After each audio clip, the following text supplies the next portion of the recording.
एक हफ्ते पहले की बात है। अचानक मुंबई से 50 किलोमीटर दूर कोंकण की ओर बढ़ेंगे तो एक भिवंडी इलाका आता है और भिवंडी के पास एक छोटा सा गांव है, नाम है पडघा बोरीवली। उस गांव में 90% मुस्लिम आबादी रहती है। अचानक सुबह सुबह का वक्त है, 20 गाड़ियां धड़ाधड़ आकर रुकती है। उसमें से 400 पुलिस के जवान सिविल ड्रेस में उतरते हैं। पूरे गांव की छापेमारी शुरू होती है और उन पुलिस जवानों के साथ एनआईए के अधिकारी हैं। और जब छापेमारी चलने लगी तो उस गांव से क्या निकलता है? पैलेस्टीन का झंडा, इजराइल का झंडा जो कि जलाने के लिए रखा था, हार्ड डिस्क, ड्रोन, 40 ड्रोन निकले हैं। 38 लाख रुपए एक उस शख्स के यहां जिसके घर खाने को बांधे हैं। कई आपत्तिजनक सामग्रियां, आईएसआईएस कैसे ट्रेनिंग देता है इसका एक पूरा पैटर्न चार्ट, यह सब कुछ उस गांव से निकला है जिस गांव के बारे में आसपास के लोगों को भी खबर नहीं था कि वो क्या चल रहा है वहां। और पता है, अगर आप शॉक्ड हैं, अगर आपको यह खबर आश्चर्यजनक लग रही है तो एक और बड़े झटके के लिए तैयार हो जाइए। उस गांव में, मुंबई में 40 जगहों पर ड्रोन अटैक करने के लिए ट्रेनिंग दी जा रही थी, पूरी प्लानिंग की गई थी। मुंबई में अब तक का सबसे बड़ा आतंकी हमला होने वाला था, जिसे एनआईए ने समय रहते इस गांव पर छापेमारी कर रोक लिया। 40 जगहों पर ड्रोन से हमले होते मुंबई में, अब समझिए क्या स्थिति होती। शॉक्ड। एक और झटका है। झटका यह है कि इन सब का मास्टरमाइंड या इन सब को आतंक का ट्रेनिंग देने वाला कौन था? उस शख्स का नाम है साकिब नाचन। साकिब नाचन का नाम आपको ऐसे नहीं याद आएगा। 1991 में मुंबई में बम ब्लास्ट हुआ। एक शख्स पकड़ा गया जिसका नाम था साकिब नाचन। उस शख्स को जेल हुआ, 10 साल की सजा मिली और 1991 से 10 साल यानी 2001 में वो छूटकर बाहर आ जाता है। 2002 में मुंबई में फिर से ट्रेन में ब्लास्ट होते हैं। मुलुंड में ब्लास्ट हुआ था और भी बोरीवली में ब्लास्ट हुआ था। 2002 की बात है। उसका भी मास्टरमाइंड यही साकिब नाचन।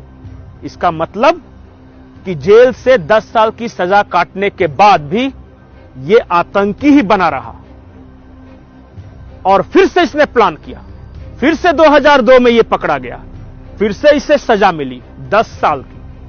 2017 में यह फिर बाहर आ गया और 2017 में बाहर आने के बाद 2023 के अंत में यह मुंबई में एक बहुत बड़े आतंकी हमले की प्लानिंग कर चुका था। ड्रोन से ट्रेनिंग दी गई थी, 40 जगहों पर हमले की योजना थी। आप सोचिए कि एनआईए अगर नहीं पकड़ता तो क्या हो सकता था। लेकिन सवाल यह है कि यह साकिब नाचन, यह चीज क्या है? साकिब नाचन वो चीज है जिसने इस देश में 10 से 12 लोगों को ब्रेन वॉश कर इराक और सीरिया भेजा ताकि आतंक की वो ट्रेनिंग ले सके। साकिब नाचन वो शख्स है जिसने इस देश में, भारत के अंदर आईएसआईएस का एक्सटेंडेड राजधानी बनाने की साजिश रची। एक गांव को राजधानी बना भी लिया, आतंक की राजधानी। अल शाम उस गांव का नाम रखा। अल शाम के बारे में अरब का यह शब्द है। अल शाम का मतलब यह है कि जो अगर अंग्रेजी में कहें तो लातविया, यानी कि 4-5 देश हैं। वो एग्जैक्ट टर्म नहीं आ रहा है, इल से है। आईएसआईएस का पूरा नाम भी पहले आईएसआईएल था, जो लास्ट में इल जो शब्द है वो वही शब्द है अल शाम का। इसका मतलब यह होता है कि सीरिया, जॉर्डन, फिलिस्तीन, तुर्की और कतर को मिलाकर हम खलीफा का राज्य बनाएंगे। वो खलीफा राज्य बनाने की कोशिश में था, इसलिए इस गांव का नाम अल शाम रखा था। अल शाम ये गांव रहेगा, खलीफा के अंडर रहेगा, भारत के महाराष्ट्र के कोंकण का एक गांव। ये है अल सचान। लेकिन अब एक बड़ा सवाल है। बड़ा सवाल यह है कि once a terrorist always a terrorist. अगर आप सोचते हैं कि यह खुखार आतंकी 5-10 साल की जेल की सजा काटने के बाद वो शरीफ और साधु बन जाएगा तो सबसे बड़े धोखे में है। अल सचान का उदाहरण है। 1991 बम ब्लास्ट में पकड़ा गया, 2001 में छूट गया, फिर 2002 में बम ब्लास्ट करता है, फिर छूट जाता है 2017 में, फिर मुंबई बम ब्लास्ट की प्लानिंग करता है। सवाल इस देश के कानून और इस देश की न्यायपालिका से भी है कि इतना खूंखार आतंकी बार बार कैसे छूट जा रहा है। आखिर कौन सा वो कायदा है, कौन सा कानून है जिसकी वजह से इतना बड़ी घटना को अंजाम देने के बाद भी सिर्फ 10 साल की सजा होती है। सवाल कई हैं। सवाल डरने का है, क्योंकि अल सचान अकेला नहीं है। जो एनआईए ने जानकारी दी है उसके अनुसार 10 लोग ऐसे हैं जो कि अल सचान के पैटर्न पे काम कर रहे हैं, देश के अलग अलग हिस्सों में हैं, और इसी वजह से 40 जगहों पे छापेमारी हुई थी एनआईए की 1 हफ्ते पहले।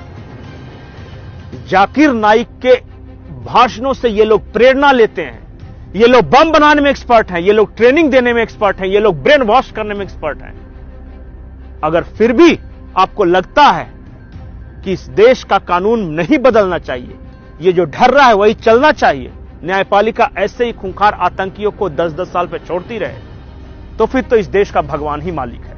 नमस्कार।